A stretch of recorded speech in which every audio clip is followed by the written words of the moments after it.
These children are to the child guidance clinic. Diagnostically, most of them fall into the clinical categories which include the garden variety of behavior disorders of childhood. A small percentage, however, are suffering from more severe conditions.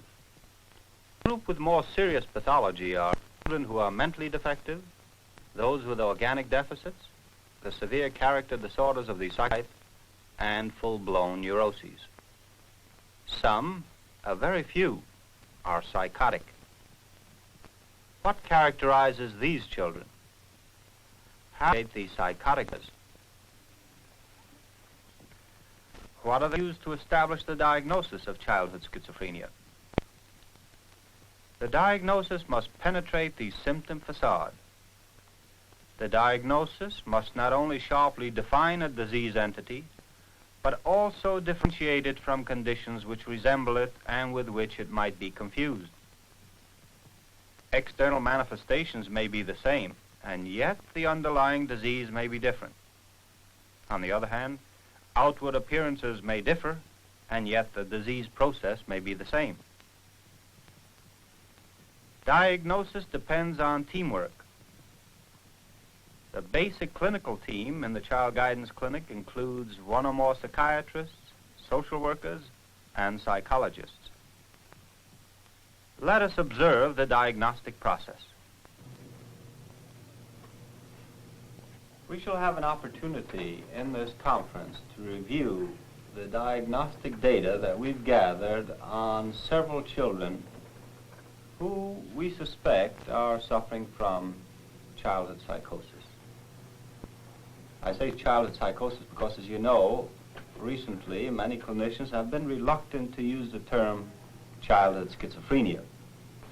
I think background in adult psychiatry makes it easy to understand why there's been a reluctance to make a diagnosis of schizophrenia in children. In the first place, the condition doesn't seem to resemble the pictures of schizophrenia presented by adults. The classical syndromes of catatonia, schizophrenia, and paranoia are not observed in children. This is certainly true. Child may be locked in fantasy, may show poor rapport, and may be fairly egocentric, and yet these are characteristics of childhood which are still within the wide ranges of normality of childhood. But there is also the question of the differences of the disease manifestations at different age levels. We know from examples in medicine that cretinism in childhood and myxedema or hypothyroidism in adults are the same disease, even though they appear different. And the same holds true for gigantism and acromegaly, the pituitary diseases, which have different forms in childhood and adulthood. In schizophrenia, the disability, the core of the problem, in young as well as in old, is an ego disability, an ego fragmentation, of which there may be evidences very early in life. How is it uncovered?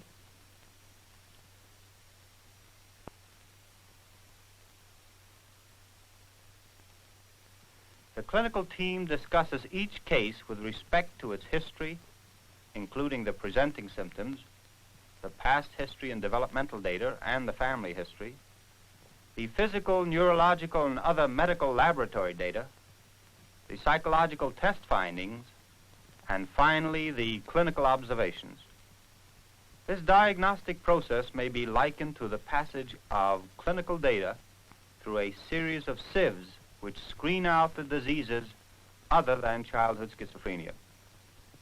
The sieves are the history, the medical, neurological, and other medical laboratory data, the psychological findings, and the clinical observations. It might be said, parenthetically, that the histories we get are sometimes blurred, or significant details are withheld, as in the following case where a traumatic event occurred when the child's father became depressed, and this event was not reported until 1 year after the child was in treatment. He would take her by the hand and bring her to the little wet spot and point to it and tell her that it didn't belong there, and that she mustn't let on the floor, and he would drag over to the potty and tell her, this is where you must urinate, this is where you must urinate. Then he would take her and sit her down on it and just tell her to sit there, and all the while she was sitting there, he would tell her, now next time sit on the potty. And what happened with just that potty? over and over. And the potty, well, once he just pushed her down so hard, the potty cracked. The seat of the potty cracked. How did she react? Sharon, she just started crying. She just cried. Following this incident, when the child was 18 months old, her speech, which had developed normally up to this point, regressed, and she became autistic, mute. Although the incident and the regression are related, we cannot conclude that this is a causal relationship. Without going into the question of etiology, mention should be made of hereditary and constitutional considerations as well as traumatic life experiences. But to return to the question of getting historical data, sometimes we are inclined to feel that getting a history is simply a matter of sitting down a parent and hoping that then the material will come forth. What is the experience of the social worker in getting the history from the parents of these children? Well, the material can never come forth that way. Usually, these parents come to us in a state of panic. They invariably seem to be more disturbed than the average parent that comes into the center. They are very secretive about important data. They're very slow in giving it to you. And they are in such a fearful state of anxiety that you will sometimes have to see them a number of times before you can get any kind of a coherent picture of the behavior or the early developmental history. Well, don't you think that a characteristic and distinguishing feature of the childhood schizophrenic is the disturbance which you see at every level of growth and development in the child? Perhaps we should mention first the area of the intellect, of the unusual development or unevenness in development. So often the parents are impressed with the precocity of the child. Then we get histories of children who appear to be musical geniuses, unusual precocious development in the area of mathematics or in the area of art. And this preoccupation with music as well, you said? Music, classical music. Classical Scarlatti sonatas, yes. He used to sit and literally, for hours, he'd sit and shake and cry when we stopped playing. Liked to be read to a lot, and had a phenomenal memory. Aside from the intellectual development, the feeding history of the child sometimes is very striking. Feeding difficulties range from selective to complete refusal of food. The development of bizarre or rigid food fads is quite common. For example, I remember one case where the child had lamb chops and green peas and would eat nothing else for a year and a half. Toilet training may be exceedingly difficult. These children resist strongly and at an advanced stage frequently enjoy smearing. Motility disturbances are also common. Some of these children walk on and show unusual awkwardness. Also, they have a tendency to whirl. I think in these children we often see withdrawal from group situations. They don't adjust too well with children of their own age. They tend to play by themselves or with younger children. And then in the school situation, we see that they withdraw from competitive situations. That is, they either act up or stay by themselves, and that this is part of the withdrawal situation which we observe in the history. Did he have an appreciation for people? No, nothing at all. No concern. And of course, wherever there were children, he would run the other way. In fact, at that time that was about the time when he started having a very definitely negative attitude. If the other children came near him, he would cry and tell them to go away.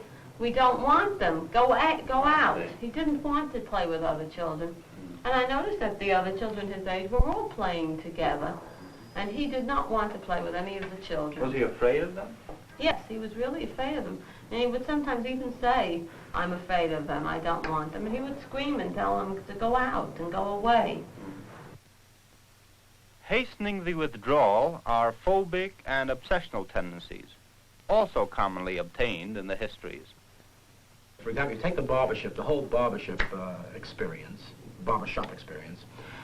He was afraid to take haircuts. Well, you figure that's normal in a child. There's nothing amazing about that a child should be afraid of taking a haircut. But this was more so than in a normal case. It persisted over a long period of time, and it was accompanied by an ambivalent reaction on his part. He was not only afraid, but he was so attracted by it that he couldn't resist going to barbershops, staring outside. He would literally want to stand for hours and watch the barbers through the barbershop. You see, it was an ambivalent reaction of attraction and fear. Fear. That's right. Well, I assume it was fear because in his first experiences of taking a haircut, he cried bitterly, resisted. It was always a major traumatic experience to take him for a haircut. And the truth was that after a while, it didn't take long before he decided, well, to devil with it. Taking haircuts is not so important. We'll just let him not take haircuts. But that didn't solve the problem, because he would draw us to make us take him to the barbershop. Exactly. See. So there was a speech, and then the preoccupation with certain things like ties, pipes. You see. Now you buy a child a tie, you can see why he wants to wear a tie, or his daddy wears a tie, let's say. So you buy him a tie, or you put on a tie around it. You want to be draped in dozens of ties and go outside. You've seen his a dozen ties. Dozens, literally. I mean, there'd be no end. Atomizers, stethoscopes, you see. No end of these things. Pipes. And many, many of them. Many, many, and as a matter of fact, very hard to distinguish a pattern. In the history, we have heard of these significant developmental deviations. Deviations in feeding, the precocious, peculiar reaction on the part of the child in eating, in toilet training, in locomotion, in speech development. As in the adult form of schizophrenia, the medical, neurological, and laboratory data, such as the air encephalogram, electroencephalogram, serology, blood chemistry, and so forth, do not provide positive diagnostic aid in childhood schizophrenia. The psychological data, in contrast, are quite significant and often pathognomonic. The Rorschach protocol includes bizarre content, autistic and deviant productions, poor contact with perceptual reality, a low F+%, massing of pure color responses. Now you take this in your own hands, okay, and now tell me, what does this look like? What is it? See, I'm writing down what you say. Now you tell me, what does this look like? You take it in your own hand. You take it. That's a good boy. Take it in your own hand, see? Now tell me, what does it look like? A fire. A fire. And tell me, where's the fire? Show me where the fire Over is. here. Where? Where is it? I Over didn't see. here. Oh, I see. I see. And what else does it look like? What else do you see there? What else do you see on this picture? Joe, what else do you see on this one? Joe, what else do you see on this one? What else do you see? What else is it? Leaves. Leaves, the word leaves. Show me the leaves now. Here. Oh, yes. Where? I didn't quite get it. there. Oh, look. You know, you got to look and show me. The drawings of the schizophrenic child are grotesque productions in which there are distortions, fragmentation, movement, loss of bodily boundaries, sexual preoccupation, violent aggression,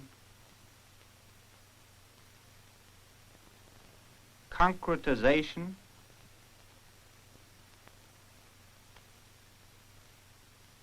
and perseveration. Clinically, we are impressed by speech disturbances. In autistic children, there may be speechlessness. That's good. That's good. Now she's doing it. That's fine. Are you singing? You remember that song? Good morning to you. Do you remember that song? Good morning to you. Do you remember that? We're all in our places. Remember that, Sharon? With the sun shining faces. Remember that? Sharon? And this is the way to start a new day. Do you remember that? That's a sweet girl. She's a sweet girl. She can say things.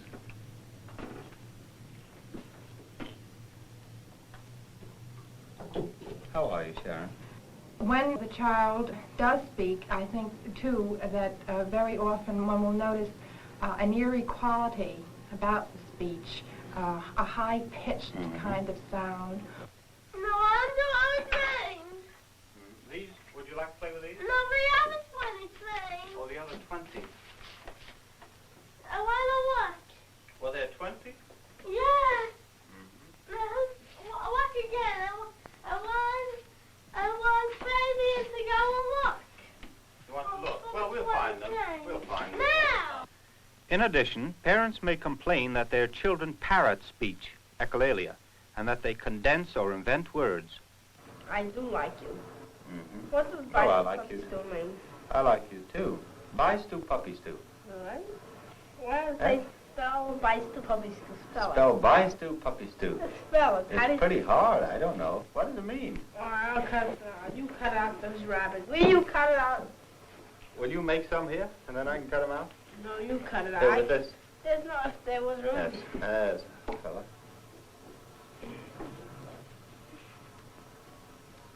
Where'd you get that bye, stew, puppy stew? I don't know where I got it. Yes, I will. Cut these big ones out. Say bye to puppy stew. Bye, stew, puppy stew. Bye, the puppy stew. Now, what does that mean? You know what that means. I don't know. Where did you pick it up? Bye to puppy stew. Where did you pick it up? Bye to puppy stew. The neologism, bye stew, puppy stew, we learned later, was a condensation of words referring to biting and stool, or feces. This brings us really to the question of the use of language, not for the purpose of communication, but to play with, and as part of the withdrawal of these children. The clinician is also impressed with the way in which the schizophrenic child relates to him. Here, too, there are extremes. The autistic child who is oblivious of him, and at the opposite pole, the child who clings excessively. We have noticed here that these children tend to form a rather intense, clinging, possessive kind of relationship with one person.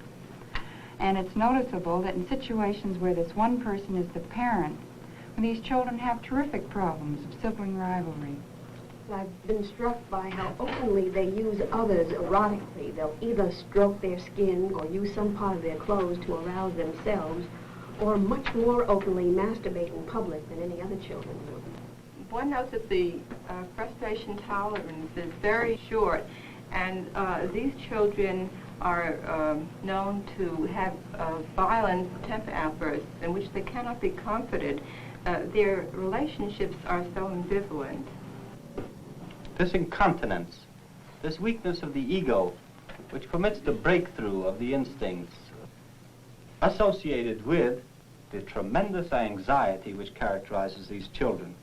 This tremendous anxiety is shown sometimes where the whole world is regarded as destructive and menacing, and where the child isn't able to find anything fixed to hold on to or to find reassurance in. How comparable this is to the world destruction fantasies that one sees in adult schizophrenics. But again, this is really the hallmark of the psychosis. The child withdraws and creates a world of his own. Yes, this in a way defines the condition that we are dealing with. that this child has made a world of his own, where he lives within his fantasies, his own delusions. That's another one. What is that? Another one. Another what? Cat. That's another cat. I see. Yes, that's another cat. Oh, that's pretty. That's pretty. How many cats do we have there now? 3. 3 cats. Show me. Here they are. Here's one, here's one, and here's one. Good, good. This is a cat. What did you say that one was? Paintbrush. That's a paintbrush. And we have 1, 2, 3 cats and 1 paintbrush. Would you like to draw another cat? Yes. Would you like to draw another cat? Cat. Oh. That's a 4th cat. How many? 4 cats. That's 4 cats. No, I've Let's got. see if we can get Joel here. Let's see, right here on this side. Let's see. Now let's get Joel here. Here's Joel. Joel, go ahead. Good. Here's Good. 2 legs. Good. 2 eyes. 2 legs, 2 eyes. Go ahead. A mouth. That's the mouth. A chin. And what's that? A finger. That's the finger. And here's a pat. Here's a body. Right. And there's the body. That's very good. That's Joel. And now let's see if we can get Joel's mother right here. Let's see. We'll leave this one over here. And let's see if we can get Joel's mother. This was Joel over here. Here we have Joel. And now we're going to get Joel's mother right here. You want to draw that on that one? There's an empty page there. Let's see if we can use this one.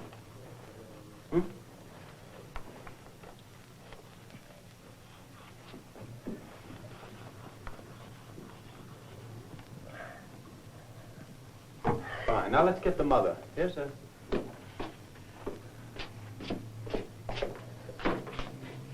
What color is that this? Purple, yes. And what is that you're making now?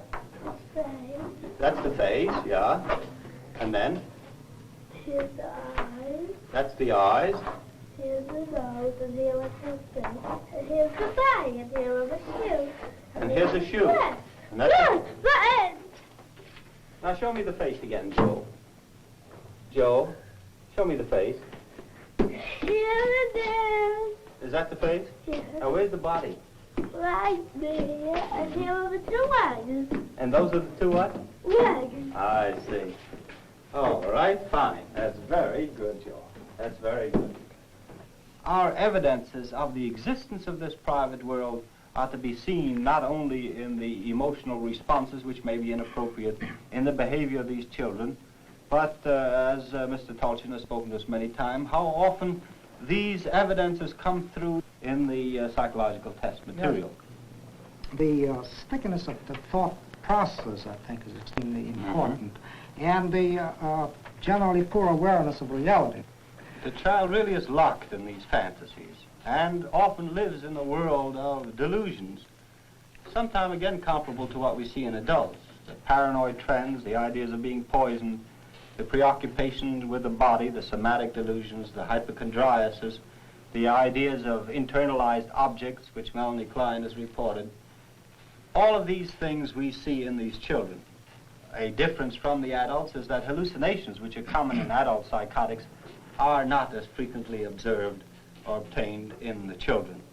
It brings us really to the other important issue, that of the efforts on the part of the child to control all these disturbances by the restitutive function, an attempt to restore a real world, to alleviate the anxiety that he experiences in living with these delusionary ideas, with these horrifying fantasies. And in these restitutive efforts, one sees all of the massive phobic and obsessional trends which are so common in these children. Our tendency at times is perhaps to overlook the fact that these obsessional and phobic responses may appear to be neurotic. They are actually pseudo-neurotic. These children attempt to deal with this frightening world by setting up changes. Oftentimes, for example, they remove themselves from the world and would prefer to live in a prehistoric existence. I remember a child whom you all recall who was preoccupied mainly with dinosaurs.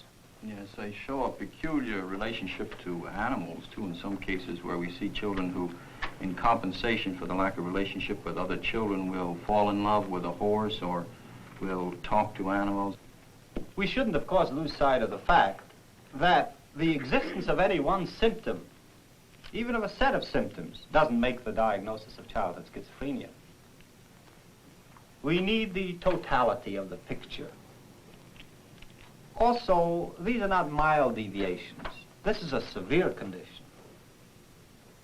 This is not an evanescent condition, one which is seen today and perhaps changes tomorrow. This is a chronic condition. But the clinical assessment is not complete unless the differential diagnosis is made as well. Psychoneurosis and psychopathy must be ruled out. Also, not infrequently, childhood schizophrenia is confused with organic reactions or with mental deficiency. And in the past, many schizophrenic children were mistakenly diagnosed and included in these last two clinical categories. Actually, making the differential is not a separate step in the diagnostic process. Diagnosis and differential diagnosis evolve simultaneously while passing the clinical data through the diagnostic sieves. In the case of organic reactions, diagnostic clues that bear the stamp of organicity include the following. There may be a history of germ and measles in the mother in the first trimester of the pregnancy. In the child, a history of birth trauma, meningitis, or encephalitis at an early age, or of epileptic seizures. Neurological signs may be observed. Or the serology may tell the story. There may be positive findings in the electroencephalogram. Compare a normal with an epileptic record. Or the air encephalogram may be positive.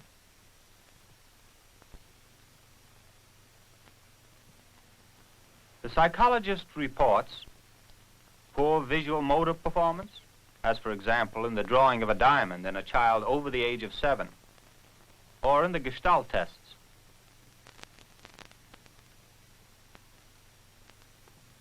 And the following typical Rorschach findings: perplexity in handling the cards, paucity of responses, W- or poor whole responses, shading responses, and perseveration. Impulsivity and hyperactivity are characteristic clinical findings. The differentiating diagnostic aids in mental deficiency include a history of retarded development in all areas, for example in speech, walking, toilet training, and so forth. All these may be obtained. There may be a history of retardation in other family members. In the physical examinations, microcephaly, hydrocephaly, and Mongolism are easily recognized. In mental deficiency, the drawings are primitive. For example, a Kopfmensch. Compare this drawing of a 10-year-old defective child with one made by a child of average intelligence of the same age.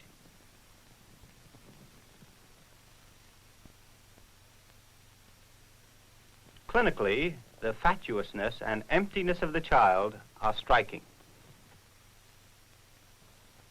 Having made a differential diagnosis, we must keep in mind that the diagnosis still remains tentative, in spite of all the material that we have gathered, in spite of all the other data that we have from point of view of laboratory, of psychological and our clinical observations and the like. It should remain tentative in most cases because further history that we may obtain may elaborate the problem further. In addition, further clinical observations may change our point of view. Finally, we need follow-up studies in order to ascertain whether there is a definite relationship between this clinical condition and the adult form of schizophrenia. We, of course, are aware of the fact that schizophrenia in the past was the end point, a pessimistic barrier to further work in this condition. It shouldn't remain as such. That means shut up. Shut up, it means. What? Who says shut up? My father. He says shut up. And why does he say shut up? If I wake him up at night, I say, Ah. good night, Daddy, and I say, shut up. And sometimes he says good night, and he doesn't. Sometimes he says good night, and sometimes he says shut up. Mm-hmm. Well, how many times do you say good night to him, Freddie? How many times do you say? I don't know. Huh? Shut up, I said, shut up. What does vice mean? Vice,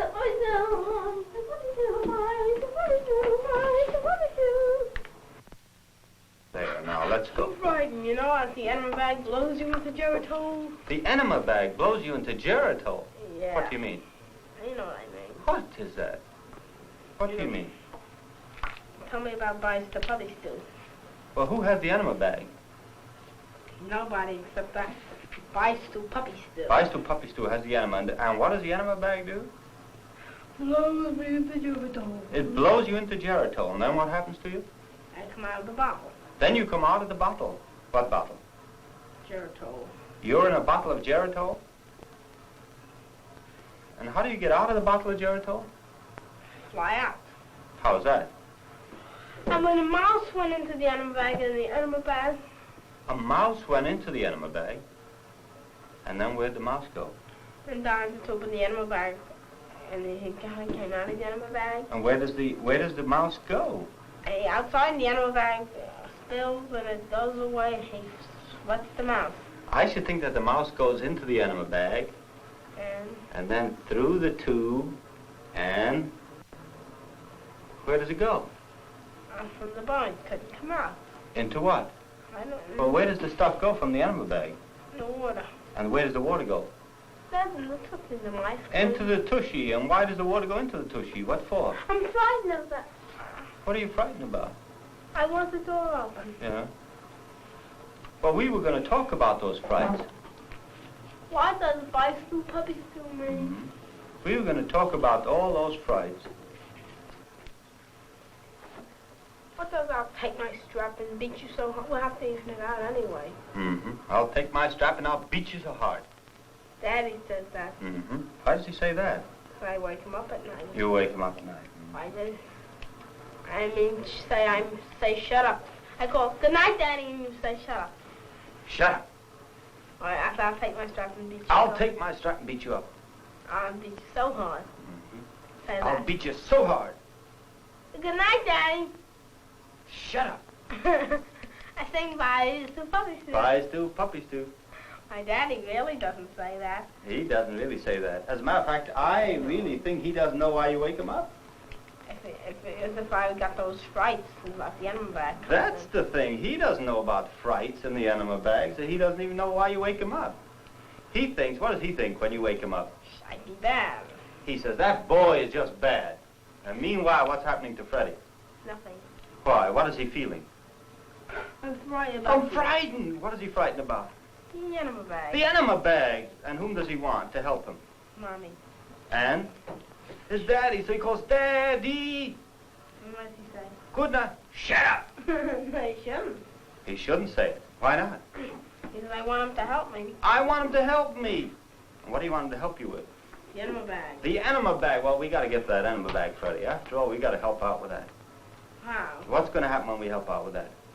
It'll go away. Yes, how will it go away? How will it go away? It'll just go away. What'll happen to that fear? It'll go away. Mm-hmm. We'll talk to the enema bag and say, don't you frighten me. Don't you frighten me, we'll say that enema bag. And if I fill you up with water, you'll stop. I fill you with water, you'll stop. It's all filled up.